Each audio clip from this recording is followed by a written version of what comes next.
Гледайте, ви текнували кога сме збориле за реактивен ум, дека реактивниот ум од филозофот Хабард, кој што зборува за тој реактивен ум, дека собира моменти на трауми, на физичка или на психичка болка, дека се наоѓаат во тој ум.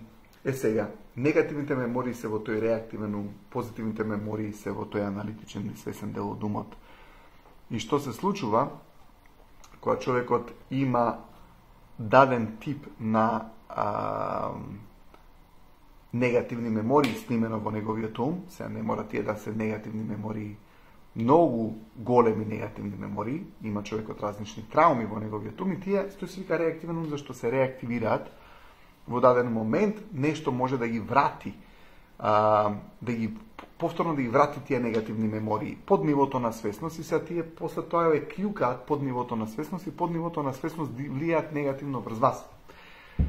Сега гледайте, има нешто, он објаснува еден термин, се вика рестимулација. Ре е повторно стимул се да покренеш нешто. Рестимулација значи повторно покренување на некоја траума од минатото поради некоја сличност сега. Сега, гледайте, да кажеме, некој човек, не знам, го удрило кола и сега може би не ќе да вози кола, или кога вози кола има стрес, или кога го возат, он кочи на сувозачко сеиште, затоа што му се враќаат тие трауми, му се враќаат тие негативни мемории. Не боже, некој кученце му умрело или било која негативна психичка работа му се има случено, сега куче ако види такво може да му ја врати негативната емоција, или некој човек се скарал со шефот, сега ќе увиди шефот на улица, му тригерува некоја негативна меморија и негативно искуство што тој го имал со тој шеф. Тоа се вика рестимулација. Повторно се враќаат некои работи од минатото поради некоја присутност во сега. Тоа се фактички тригери. Различен човек има различни тригери во зависност од тоа што има во својот реактивен ум. Сега гледайте, има нешто што се вика временска рестимулација. Например, дал сте имале ситуација каде што, например, ајде да дадам пример. Имате некој човек кој што на скијање ги повредил колената. Или на скијање си скршил нога. Сега, во тој ум, што има снимено? Снег, влажно време, болка, мирис на снег, допит на снег и така натаму. Сега, гледайте, таа снимка од неговото кршење на нога на скијање која бил и болките кои што ги имал во ногата, гледайте како викаат сега го вртат коските зимно време. Сега го врти коската поради тоа што му се враќа тригерот, му се враќа моментот на он ќе види дека ќе заврне. Почнува да го осеќа снегот. Сега реактивниот ум го перцепира тој момент и бам, бам, бам. Го враќа моментот на повредата кога било на скијање, сега го вртат коски кога ќе има снег, например. Сега, временска рестимулација, например, имате временски момент недела. Сега ќе ви кажам, например, за мене зашто недела ми беше порано, сега зборам за порано, непријатен момент, поради тоа што неделите до преку ден, ако сте приметили, секој сте имал некој настан. Сабота, цел ден супер, топ. Недела, до ручек време е супер, ама мене ми било после 3 саат, 4 саат, бош зашто? Затоа што прекинува играњето, сега кога сум бил помал. Па не ми треба да те бања мајка ти, па тебе не ти се бања, зашто да те трие, као да имаш 3 кила вошки, а ти немаш, и сега не ти е пријатно ни бањањево. Па ајде сега треба да учиш, па да спремаш домашно, па некој тест математика у понеделник баш стаиле. А ти сакаш да гледаш, порано имаше спортски програм неделите у 7-8 саат со татко ти, ама немаш, затоа што треба да учиш, па треба да читаш, па треба лектира да пишеш. И некако недела попладне беше за мене бош момент. Гледате, заврши факултет, се вработив, недела попладне, пак ти доаѓа некој тоа чувство као да треба да идеш ти на испит, на полагање, или што и да е у понеделник тест дека правиш, затоа што е временска рестимулација, недела попладне, бум, ти доаѓа некоја тага, ти доаѓа некој негативен момент, ти доаѓа нешто поврзано со недела. Сега, моје објаснување за мене беше дека недела попладне, ја секој се оставев да учам, недела попладне. И недела после 4 саат све беше натегање, да учиш, па ти не ти се учи, па имаш некој мини стрес затоа што математика тестот ти у понеделник, па сега у недела треба да научиш за вторник, и сега недела после 4 саат беше многу негативен термин за мене кога растев. бањање, ќе речам, па после тоа не знам домашно пишување и така натаму. Никогаш немаше гости да ни дојдат у недела попладне. Никогаш немаше некој настан, некој убав настан што го чекав за недела навечер. И што се случуваше? Мене недела после 4 ми стана момент кој што во мојот ум е останет од младоста како нешто што е негативно. И после тоа во неделите попладне ми се враќаше таа временска рестимулација. Те навраќаше на некој момент кој што не бил можеби оптимален. Гледате, тоа се вика временска рестимулација. Гледате, временската рестимулација е интересен момент, поради тоа што умот го памти тој момент, го памти тоа време, го памти дека е недела попладне и дојде, зашто телото, умот перцепира дека е недела попладне, и што се случува, може се вратат некои моменти од недела попладне кои што за некој човек биле неубави. Затоа сакам да ме прашам дали сакате недела приквечер да имаме лајв, например. За ако имате некој момент каде што ви доаѓа бош момент, ви доаѓа некоја тага, ви доаѓа нешто неубаво. Друго објаснување за мене дека недела е крај. Гледате, имате почеток, промена, крај. Има убава дефиниција за контрола од филозофот Хабард вели вика почеток, промена и крај е контрола, или тоа е нешто низ кое што поминува секоја акција. Секоја акција има почеток, има промена, има крај. Почнавме лајвов, сега сме во промената и ќе дојде крај после некој период на овој лајв. Гледате, имате старт, промена, стоп. Сега, за да ти исконтролираш нешто, мора да го почнеш, мора да го промениш нештото и да го донесеш до стоп. Кога возиш кола, ти за да имаш контрола, мора да ја запалиш колата. Замисли да не можеш да ја запалиш колата, не ја контролираш. Замисли запалиш колата, ама не знаеш како да ја промениш локацијата на колата и на крај да ја стопираш, да најдеш паркинг место. Замисли некој не може да стави стоп, ќе отиде во ендек, во некоја провалија, нема контрола. Затоа што за да имате у животот контрола, вие мора да имате почеток, промена, крај. Имате многу луѓе кои што не сакаат стоп, затоа што стопот ги потсеќа на нешто негативно. Што е стоп? Раскинала релација, дечко со девојка, девојка со дечкото. Стоп, кој избркале од работно место. Стоп, бил на некој летен одмор со братучедите кои што биле од друга земја и се растануваат и е стоп на одморот. Он се зајубил у некоја гркиња, ама дошло крај да мора да си оди на него, не му се оди стоп. Гледате, многу луѓе стоповите исто така ги поврзуваат со некој тип на завршетоци кои што не се убави. И многу често имате луѓе кои што се колебаат или го одложуваат ставањето на стоп на многу работи, поради тоа што подсвесно ги потсеќа на тоа дека доаѓа некоја завршница и човекот не сака да го направи стопот. Он ќе остави отворени работи, незавршени, и тоа му прави хаос во умот, поради тоа што ако имате отворени работи кои што не ви се завршени, тие ви го крадат вашето внимание. Гледате, ако имаш една работа незавршена, се почнала да се завршил, втора работа се почнала да се завршил, трета работа се почнала да се завршил, тоа го краде твоето внимание и ти не си во сегашниот миг. Мајка ми кога ќе доеше од работа, комшиката Милица ќе речеше Дано, мајка ми Данче се викаше Дано, сакаше да ти правам кафе, мајка ми викаше немам време. Ама што сакаше да каже под немам време? Сакаше да каже вниманието ми е на купот на алишта кој што треба да го испеглам, она така го викаше куп. Куп на исперени, ама не испеглани алишта. Купот треба да го средам, треба да прави ручек за нареден ден, треба да изчисти така натаму. Сестра ми помагаше до некаде, ја скоро ич. И сега мајка ми и татко ми, ама и татко ми беше на работа, и сега мајка ми имаше многу врски. Сега мајка ми ќе ги завршеше сите тие работи, не и висат сега више умот, ги завршила, купот го средила, ручекот завршен, изчистено, средено. Завршени се сите работи. И вика на Мица, Мицо, ставај кафе, сега имам време. Гледаш, што направила? Го ослободила вниманието, за да го добие времето. Гледайте, дечки, ако не ставаме стоп на работите, проблеме. Сега, за мене исто така недела е стоп. Секогаш понеделник за мене бил поубав дел од недел. Недела вечер не. Недела до 3 сат, да. Зашто има уште креација. Недела после 3 сат, бош период, нема креација никаква. Понеделник, колку и да ти е тежок, ќе си го начнеш тој ден. Вторник више ти е полесно. Среда, топ си. Четврток, на многу луѓе четврток им е најубав ден. Зашто? Доаѓа петок. Гледайте, петок и четврток се убави денови. Сабота е убав ден, ама петок е најубав ден. Зашто? Затоа што доаѓа некој убав момент, ве потсеќа на излагање, ве потсеќа на младост, ве потсеќа дека утре не морате да идете на работа, имате слободно време и така натаму. Сабота исто така е убав ден, ама недела е завршница на неделата, крај. И сега, тој крај, сега давам објаснување зашто може за некој недела попладне или навечер да не е убав период, затоа што е поврзан со крај. Гледате, крај на неделата е. Клапнува енергијата. Сега, кога ќе почнеш понеделник, почнуваш да креираш, почнуваш да си ја дробиш неделата, почнуваш распоредот да си го креираш. Ако е понеделник, ама понеделник кога ќе се дојдеш на работа и ќе се дојдеш дома, више ти е подруга енергијата отколку недела у 7 саат.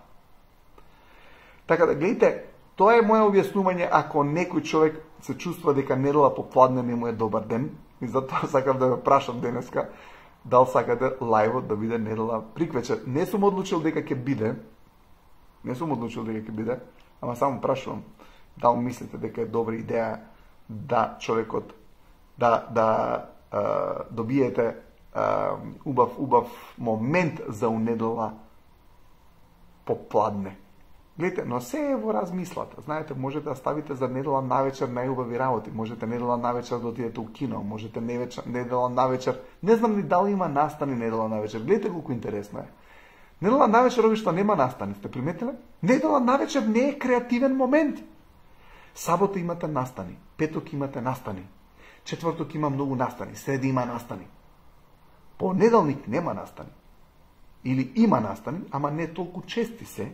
Недела, се не знам, може би ја не сум видел, ама дал вие сте виделе недела ретко. Ретко имал сум бил, например, у филхармонија на концерт недела вече. Имаше концерт, ама не се толку чести. Може би имаат на репертоар нешто, не знам. Не знам дали има театарски представи недела. Гледате, да, недела е ден за одмор. Обично, затоа и го користиме, така, недела е ден за одмор, ама нема креација. Тоа сакам да кажам, недела е ден за одмор. И ја не работам у недела. Например, саботите ги работам. Не секогаш цело време, или не секогаш full schedule, ама сабота работам, утре ми е работен ден. Недела не ми е работен ден. Ама убаво е човекот кога има слободно време, ама и кога има премногу слободно време, и тоа го омлитавува пори тоа што не си спремен за акција. Луѓе, ја мислам дека луѓе што сакаат да работат со кејф имаат многу убави моменти. Имаше еден човек вика 3 работи треба да се погодат. Добар сон, 8 сати спиеш. Добра жена или добар маж 8 сати со него и добра работа зашто 8 сати си таму. Ако човекот си ја сака работата и сите овие други работи ги креира како што треба, 24 сата се таму. И е многу убаво човекот да има креација. Така да ако ви е недела Божден, искрирајте да не ви биде. Ставете си ваши некои работи кои што сакате да ги правите во недела попладне, за да ја смените енергијата на тој момент. Имате некојаш луѓе во сабајлињата не им се добри. Стави од сабајле некои обврски. Знаете, обично сакам да ги наредам од врските кои што се од сабајле да бидат по-важните работи или можеби и по-тешките работи, затоа што гледате, ако имате некој, ајде да кажем имате некоја девојка или дечко кој што, ајде да речем имате некоја девојка кој што треба дента да научи за школа или за на факултет, треба да направи некоја презентација, треба да иде кај баба и да ја види и треба да излезе со другарки на кафе. Од овие 4 работи треба да научи, треба да направи презентација, треба да иде кај другарки на кафе, треба да иде кај баба и. Кој од овие 4 работи се по-тешки, кои се полесни? Пишете ме. Кој од овие 4 работи се потешки, кои се полесни? Кои се лесните работи? Чисто сакам комуникација со вас, која ќе ми пишувате ми го. Од овие 4 работи, кои работи се лесни, кои работи се тешки? Значи има да учи, да направи презентација, да ја спреми презентацијата, треба да иде кај баба и на сарма и треба да се види со другарки на кафе вечерта. Кои од овие работи се полесни за неа? Зашто ве прашувам, ќе ви кажам. Наташа Милановска презентација Естабан, лесно е ке баба, да, тоа е точно. Наташа Милановска, ако презентацијата мислиш дека е тешката работа, се слагам да ја спремим презентацијата. Естебан, другарки лесно, станато тешко и чекај кај баби е лесно, на сарма иде. Така. Наташа Милановска вика презентацијата и да учи се тешки. Да, Беле Белич, тешко да научи, презентација лесна да излезе и кај баба да е. Така. Гледайте сега, ако е паметна, она ќе ги стави потешките работи за почетокот на денот. Илија Светлана, вика презентација учење потешко. Јулијана Луоска, да оди на кафе е најлесно. Да, така е. Океј. Кај баби, кај другарки е лесно. Зоран Пешовски, последната е најлесна.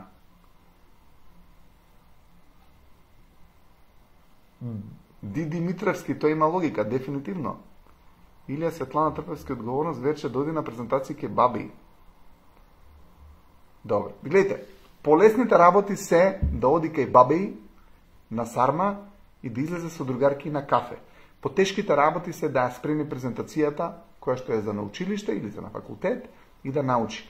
Е сега, ако ги земе првите две работи кои што се потешки на почетокот на денот, она ќе има добар ден. Зашто гледате каде луѓето грешат. Ги оставаат потешките работи за крај на денот. Е сега, замислете она отишла кај бабеј. Таму седела, муабетала со бабеј 2 сата, па после тоа отишла на кафе со другарки. Па се зазбореле, место 2 сата останале 4 сата. Е сега се вратила дому 5 попладне. Ама малку изморена од кафето, малку изморена од муабетот, вика дај ќе си прилегнам. Спи 1 сат. Стане у 6, у 7, енергијата не е на тоа високо ниво и вика, ај ќе го одложам учењево и презентацијата за наредниот ден. Сега гледате, настанува компликација. Она сега нема добар ден, затоа што целиот ден бил само со лесно. Е сега, ако го почнала денот со да си згази презентација, да си научи и ги остави лесните работи за после, она ќе има многу убав ден од кој што ќе чувства задоволство, поради тоа што задоволството доаѓа од завршената работа. Вака, што се случило? Она уствари лесните работи ги земала за почетокот на денот, ги оставила потешките работи за крај на денот, затоа што доаѓа крај на денот енергијата паѓа, она што се случува, вика ќе ги одложам за работите за утре. Демотивација. Гледайте, кога имате работи кои што некои се потешки и некои се полесни, гледайте потешките да ги земете први. И оставете го полесното за подоцна. Поради тоа што полесното ако го оставите, можете полесното и за наредниот ден. Ама ако го направите потешкото за наредниот ден, тој ден каде што сте ги оставили да одложиле работите за наредниот ден, не се чувствувате најубаво. Не ги оставите работите за недела попладне. Згазите си ги недела со бајле. Ајде, нека не биде сабота. Ама знаете, мудростот по стариве мајка ми прво што ќе ми речеше кога ќе дојдев од училиште, бе, зеви си, научи си, па после ти е цел ден слободен, не, што сакав да оставам све за викенд попладне, за недела попладне, и можеби за тоа ми останала таа меморија со недела попладне.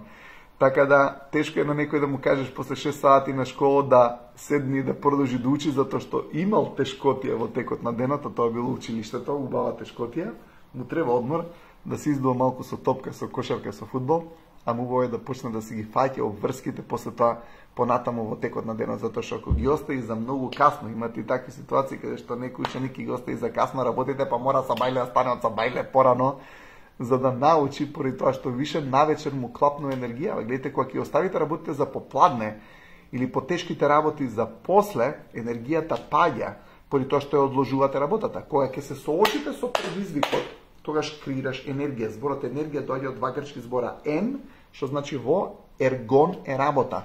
Буквално преведен зборот енергија значи во работа. Ако ти сакаш да имаш енергија, мора да ја потрошиш. Енергијата се ствара која трошиш. Има еден коуч Диков го објасни. Кога човекот иде у теретана, се троши енергијата, ама ја има. Замислете се, имате некој човек што по цел ден седи у кауч. Тој ја штеди енергијата, ја нема. Енергијата секојаш ја имаш кога ја даваш. Затоа е убаво да им го подобриме денот на луѓето околу нас.